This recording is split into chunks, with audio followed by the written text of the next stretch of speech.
Nick, it's Jeffrey Lurie. Hey, Mr. Lurie, how are you? I'm good. How are you? I'm great. Well, I got a kind of a big question for you. Absolutely. How would you like to be the head coach of the Philadelphia Eagles? Man, I'm so excited. Congratulations. Everybody listening here. Thank you, everybody. I can't wait to get to work with you guys. I couldn't be more happy to be part of that organization. We are so incredibly excited for the coach you are and the coach you can become. And everything you bring to the best fan base in America is off the charts. And we had really good candidates. You stood out in so many ways, and I can't wait for you to join all of us and reach for more Lombardi trophies, because that's what we're going to do. I couldn't be more happy. Thank you so much, Mr. Lurie. Eagles Entertainment. Eagle Eye in the Sky is fueled by Gatorade, the official sports drink of the Philadelphia Eagles. Anything that moves, I don't care who it is. Let's go. Give me everything you got. Play fast, play hard. Let's beat these boys tonight in their house. It's party time. It's party time. There we go. Touchdown! You're listening to the Eagle Eye in the Sky podcast. Now here's your host, Fran Duffy. That's right. Another week, and we're talking about the new scheme as the Eagle Eye in the Sky podcast, fueled by Gatorade, continues. I'm Fran Duffy, and as always, I think we've got a great show for you here on episode number 305. At the top of this week's show, we've got Chalk Talk, where I chat with Robert Mays, a guy I've been itching to have on this show for a while. Robert is the host of the Athletic Football Show. You may have followed his work previously for The Ringer, and he does an outstanding job over with The Athletic. I know he's got thoughts about the new Eagles head coach, Nick Sirianni, so we'll talk about what he's seen and what he's heard about him, his scheme, and how all the pieces could come together here in Philadelphia right at the top of the show. Before we get there with Chalk Talk, a couple of quick things I wanted to hit on. First off, it's Senior Bowl week. Normally, I am down in Mobile, Alabama for one of my favorite weeks of the year. Obviously, with the state of the country right now, that was not happening for me this year. But that being said, my coverage of the event will not go anywhere. In fact, we'll be having daily podcasts this week covering the top prospects. We've got exclusive analysis, interviews with college coaches that you don't want to miss. You're not going to get those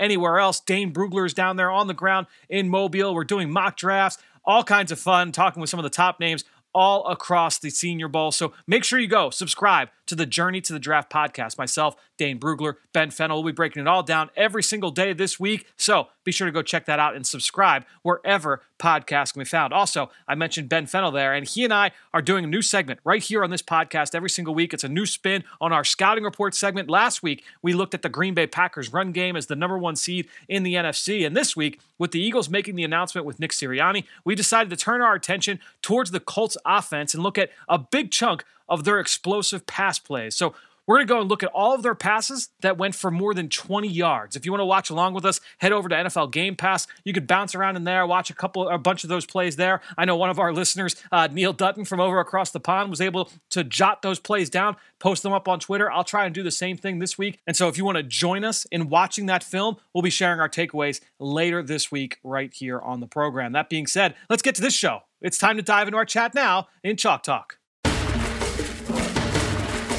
Let's get down to business. It's time for Chalk Talk. Well, excited to welcome into the show this week somebody that I criminally just have never had on the show. And I'm so happy to welcome in Robert Mays from The Athletic. You can hear him every single week. I subscribe to the show. All of you out there should as well. The Athletic Football Show. Robert, welcome to the Eagle Eye in the Sky podcast, man. You should have been on my show at some point earlier. We should have gotten to this point. Somehow we never did. No question. So obviously, look, big news with the Eagles making the coaching hire. Nick Sirianni coming in, previously the offensive coordinator with the Indianapolis Colts. And I want to ask you, because I know you talk to players, you talk to coaches all around the NFL. When you see that come across your Twitter timeline, what was your initial thought? And then what have you heard? What's the scoop that you've gotten on Sirianni as a coach and the impact he's had on the guys that he's been around? It was a little bit surprising. I think that people who pay attention to the league know who Nick is. And he's somebody that filled a couple different roles with the Chargers. I remember talking to him for a couple different stories I've worked on in the past about Keenan Allen, honestly, because he was Keenan Allen's position coach there for a couple of years. And then he was also Phillip Rivers' position coach. So he worked with both of those guys individually at different times. So I've really talked to him about specific stuff. I've never had any conversations with him kind of big picture philosophy, things like that. But he always came across as a sharp guy to me. And again, he's had success with some of the guys that he's worked with. A couple of people I've talked to since the hire, somebody who had worked with him in the past, an executive with the team, just said that he's going to need help. And that's not surprising. This is similar to a guy like Matt Nagy getting the job in Chicago when he did, where you're an offensive coordinator, but the purview of the offense was never entirely yours. And the jump in responsibilities is considerable. So he's going to have to lean on specific areas of his staff. I think the defense is going to be something where an experienced defensive coordinator that can completely look at that side is going to be important. And the GM that I talked to said he's going to need a little bit of molding. He's going to need a strong GM presence that's going to kind of help him through the early parts of this job. And so it's going to be something to watch. He's somebody that's young and has never really had a ton on his plate compared to some of the other candidates that we saw get jobs in this hiring cycle. And I'm going to be honest, I know that you've done those pieces on Phillip Rivers. You've done those pieces on Keenan Allen. And I have to ask you, we're now a few days, a week or so removed from Phillip Rivers making the announcement. I know he's one of your favorite players. How are you holding up after he has announced his retirement, his departure from the league? I'm doing okay. It's so funny because I had more than one person say to me, whether we were recording the podcast or having conversations that day, and they're like, "You're the first person I thought of when I heard the news." Like, that's so weird. I'm not a Chargers fan. I'm not a Colts fan. I don't cover either of those teams specifically, but those Chargers teams and Phil especially just had kind of a special place in my heart. I just think that if you appreciate the position, he did all these little things that other guys just don't do. And he did it with a singular style that I think you have to appreciate. And he's always somebody that I just loved watching play quarterback because of the way that he did it. And I'll be honest, my Sundays are going to be a little less fulfilling now, a little less interesting without him in my life. So with that in mind, I listen to the Athletic Football Show every week, and the Indianapolis Colts in 2020, almost the unofficial team of the Athletic Football Show. And so I was like, all right, I want to bring on Robert to talk about just what he feels the identity was of that offense this year. Obviously, it had to kind of morph each of the last 3 years with 3 different quarterbacks, Andrew Luck, Jacoby Brissett, and then this year with Phillip Rivers. But just from what we saw this year with Frank Reich, with Nick Sirianni, with Phillip Rivers, what's the elevator speech on what the identity was of that offense and how they wanted to attack defenses every week? I think there are similarities over the last 3 years. I kind of throw out 2019 because the Jacoby Brissett experience is a little bit different. I think they had to mold things for him in a specific way. But if you go back and look at the 2018 offense, which I watched a little bit this morning to prep for this, and then the 2020 offense, there's a lot of similarities. And I think the number one defining characteristic is you read it inside out. They have so much stuff happening in front of the quarterback. And you saw them play against the Bills. They ran like 30 mesh plays in that game. Yep. And they have everything come off of that. So with Luck, you had a little bit more depth to some of this stuff, some deep crossing routes, and that's how you take your shots. But even with Rivers, the quote unquote shot plays were all extensions off of stuff coming open over the middle of the field. So it's a corner route off of mesh, or it's a crossing route where the wide receiver takes it vertically after initially coming across the field. So everything unfolds in front of the quarterback. You're not going to see a lot of stuff designed to happen outside the numbers. And I think that really helps quarterbacks see things. And I think the other really beneficial part of what that offense is everything works in unison and concert with one another. Mm-hmm. All of the mesh variations are extensions. So you're reading things in a way that makes sense. It's all step 1 to step 2 to step 3. If one play, if it's just a simple mesh concept, the complement to that will look the same with a slight variation. They almost use those mesh plays as a version of play action. And what I mean by that is they use those short crossing routes as a way to influence linebackers and attack behind it. So it's just another way to kind of accentuate quarterback efficiency, but in a way that not a lot of the offenses in the NFL typically do. And I feel like with using that mesh concept as an example, plays like that are built into that offense, you talked about just the specific form of progression reading where it makes sense for the quarterback. He's working from left to right. He's working from right to left, and everything is in concert where it's in time with the drops. And at times that was not always the case this past year, watching Carson Wentz, watching Jalen Hurts, where things were just a little bit disjointed. So I'm excited to kind of see what that will look like here this year. And I feel like that's a big reason why, and he has said this in other pieces that he's done over his time in Indianapolis, is just looking at the numbers. I mean, this was an offense that's predicated on yards after catch, creating opportunities for those guys to be able to create with the ball in their hands. Over the last 5 years, just looking at the offenses he's been a part of, both in Indianapolis and then over with the Chargers, they've been in the top 10 in yards after catch 3 of those 5 years, to the top 15, 4 of those 5. And what's impressive about that is he's doing that despite only cracking the top 10 in forced missed tackles once during those 5 years. So it's not like, hey, they had a guy that was just making guys miss over and over and over again. The system itself was able to create space for those guys to be able to create some of those chunk plays. And they've always been one of the biggest teams in terms of explosive play percentage, being able to create some of those chunk plays despite not attacking downfield bombs away play after play after play. That's absolutely right. And I think that if you look at a guy like Jalen Reagor and what he was supposed to be coming into the league, he was supposed to be that playmaker, with the ball in his hands type of guy. And I think that if you go back, especially this year, if you focus on that, some of the stuff they were doing with Michael Pittman, especially later in the season, I think would be applicable to the ways they might use Jalen Reagor. I think a specific play that jumps out to me, 2 of them from the wild card game. One, there was just a tunnel screen they ran to Pittman, just kind of creating space inside for him. They do a lot of that within that offense. And 2, similar to a play I was talking about before, where it looks just like a simple mesh concept, but he takes it vertically up the field as he comes across. That's not an explosive down the field type play, but it's still a 25-yard gain because you're having him make plays with the ball in his hands, but it's not down the field where you're having to shake somebody. It's really baked into the structure of the play that you're getting guys open. So I think that is a perfect kind of one-to-one comparison to the ways we could see Reagor used within the offense. So you talk about Reagor. When you look at some of the other weapons that I feel like can be building blocks for this offense outside of the quarterback, look at the tight end Dallas Goedert, the running back Miles Sanders. How do you kind of see those guys being used within the structure of what we think the offensive scheme will look like? It's really fun because they weaponize their tight ends in Indianapolis in a fun way. A lot of those mesh concepts involved wide receivers at the mesh point, with the tight end being a kind of stamped on addition to those plays. So you'll see a bunch of different things. Trey Burton hitting corner routes off of that type of structure. You'll see a deep dig with the tight end rather than a receiver out of that if they feel like they have a matchup.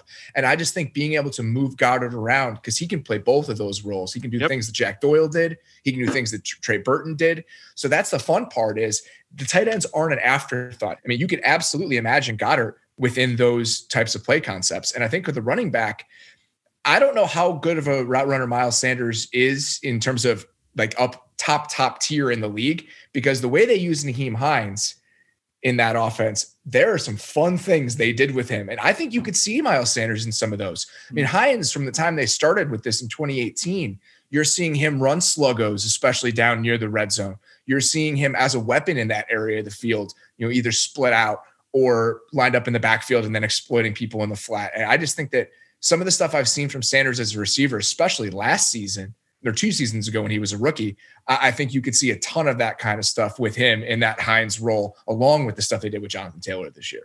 Yeah, and staying with the run game, you talk about Sanders. I'm interested to kind of get a feel for what this run game will look like. I feel like Jonathan Taylor, it took him a month or 2 to really kind of, get his sea legs under him. But once he hit his stride, the back half of the year, he was kind of the foundation of that offense. I wonder how they'll view Miles Sanders, in that kind of role, or if there's somebody that they would want to bring in to be that kind of complement. I think that'll be one of the interesting storylines of the offseason. I think he'll be just fine. A lot of the run game designs, it's the same as the Eagles. There isn't 1 or 2 run game plays that they go to. It's varied. You're going to see a lot of inside zone. You're going to see some power plays with pullers. And I think that's going to be beneficial for him because the Eagles don't run one thing. The Colts didn't run one thing. So Sanders is used to seeing those things unfold in front of him in a lot of different ways. And I think that will be an experience he can take into this offense. I think the run games are going to be pretty similar, honestly.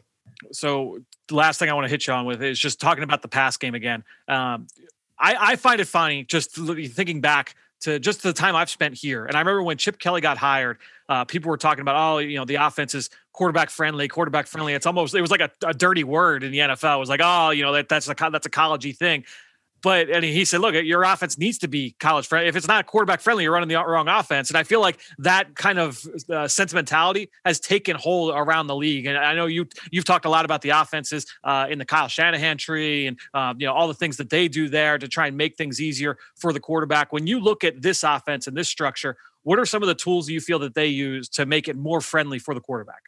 It's really interesting because I am kind of a Kubiak Shanahan evangelist. That is the way that I would coach and teach offense. And that's the system I would run if I were the one doing it. So when you look at what Frank Reich and Nick Sirianni did, it's very different than that. Yep. And I would be predisposed typically to be like, you know what, that's not my favorite version of offense. But again, the ways they scheme up space and how everything fits together, you watch how that stuff unfolds in the middle of the field, and they're so good. The reason I love the Shanahan Kubiak kind of approach is the space it creates for your quarterback. And that's done via play action for the most part. The Colts did such a good job of creating that space solely by route distribution. And it's a lot of the ways we talked about with stuff unfolding in the middle of the field. You'll see the shallow cross with that dig coming in behind it, and it all fits together. And I think that's why it's successful, is because you can understand how piece A fits with piece B. So even if it's not traditionally the ways that I would want to create space, especially in the middle of the field for a quarterback, they still do a good enough job, or did a good enough job, that it makes the job easy on the quarterback, because he understands not just what he's seeing, but how he's seeing it and why he's seeing it that way. It all comes down to trying to put stress on defenders, whether you're doing that horizontally, if you're doing it vertically, all the different high-low reads, in the middle of the field in that offense. I find that to be really intriguing. And you talked about trying to get the ball in their playmakers' hands really fast. Robert, this has been fun. We can keep going for a longer time, but I really appreciate you jumping on here on the Eagle Eye in the Sky podcast, fueled by Gatorade. Anytime, man. Appreciate it. Great stuff from Robert, who you can follow just like I do on Twitter at Robert Mays. And while you're at it, I'm at Eagles XOs. That's where I post all the podcasts I'm a part of and all of our X's and O's content that we produce to the Eagles Entertainment. You know how much I appreciate everybody that promotes this podcast on all forms of social media. That's one way to support the show, but the best way is going to Apple Podcasts, leave us a rating, leave us a comment. I want to give a shout out today who's someone who did just that. Foxy Rutt left a 5-star review saying, great podcast. For a deeper dive, how does Jalen Hurts look when you go back and rewatch the games? Strengths, weaknesses. In this quarterback debate, I feel like I know what we can expect from Carson Wentz. It's hard to know what to expect from Jalen Hurts, a quarterback. And look, it's a great question. Obviously, we had a smaller sample of Jalen Hurts, about 3.5 games that we got to see him in action. And I think when you look at him, obviously, for a young quarterback coming into the league, he's going to lean on his athleticism. Those are the tools that he was able to lean on all through high school, all through college. He's going to lean on his legs, and you saw his ability to take off and make plays as a runner. He was also able to break the pocket and make plays as a passer as well, outside of structure. So you liked seeing that. I thought that he had incredible poise, especially those first couple starts. I mean, going up against the New Orleans defense, you go out on the road against Arizona and play the way that he did. I thought we saw some really good things of his ability to play with poise and comfort. He didn't really look rattled. He did, however, break the pocket a little bit earlier than you would like at times, and that's not necessarily a poise thing. It's more just being able to trust, hey, I've got to hang in here and be able to let the offense work. Make sure I'm allowing those receivers to break open. I thought that there were too many times, especially the last couple of games, where he was just a little bit too fast to be able to break structure, and there were guys that were about to break open that he was not able to see and then therefore deliver the football to. So that's certainly an area he would have to get better at. I thought we saw really good touch to all three areas of the field. He was able to make throws down the field. We saw him make some plays in the quick game as well. The run game, a big portion of that. And you got to give a lot of credit to the coaches that put together the run game for the Eagles during that stretch, because they really leaned into Jalen Hurts' ability to impact defenses with his legs. And I think, when you talk about the option run game, you talk about design quarterback runs. Obviously, he's going to take off and scramble every once in a while. That's not the design. But when you factor in, hey, we're going to run QB power, we're going to run QB draw, we're going to do the zone read and all the different looks off of different option looks. Obviously, the run pass option as well, where he can throw it or hand it off or keep it himself. All of those things really kind of culminate in his ability to really do damage, with his legs. And I think that was a big part, obviously, of his game. He's going to need to continue to improve in a couple of those areas. Obviously, being able to show a little bit more presence in the pocket, I think will be big for him. He'll continue to improve there, and I'm excited to watch him continue to develop. I love watching young quarterbacks. I love watching quarterbacks develop. It's going to be fun to continue to study Jalen Hurts and obviously see what he and Carson Wentz can do throughout the course of this offseason. We'll see what that looks like here in the coming months. So great question there from Foxy. Appreciate the question. Appreciate the support as well over on our Apple Podcast page. The queue is empty, by the way. So if you've got a question, if you've got a topic that you want us to hit on, now is the time. Go on to Apple Podcasts, leave us a question, leave us a rating. We'll make sure we hit it right here on the next show. Special thanks to Robert Mays and all of you out there for your continued support of this show and all the rest of our podcasts over on Eagles Entertainment. That being said, I think that'll do it. Another show in the books here on the Eagle Eye in the Sky podcast, fueled by Gatorade. For everybody here at the Duffy House, I'm Fran Duffy. We'll talk to you later this week. Raise a glass to that comforting feeling of an Eagles touchdown with the all-new Broad & Pattison wine collection created in partnership with Wink. Featuring a Cabernet, a Rosé, and a Chardonnay. Broad & Pattison wines are the perfect pairing for any occasion. Now you can bring this sweet taste of victory with you to a dinner with friends or to the tailgate with your game day crew. Purchase online today at PhiladelphiaEagles.com/wine to stock up and have Broad & Pattison delivered right to your door. A portion of proceeds from every bottle benefit Eagles Autism Foundation.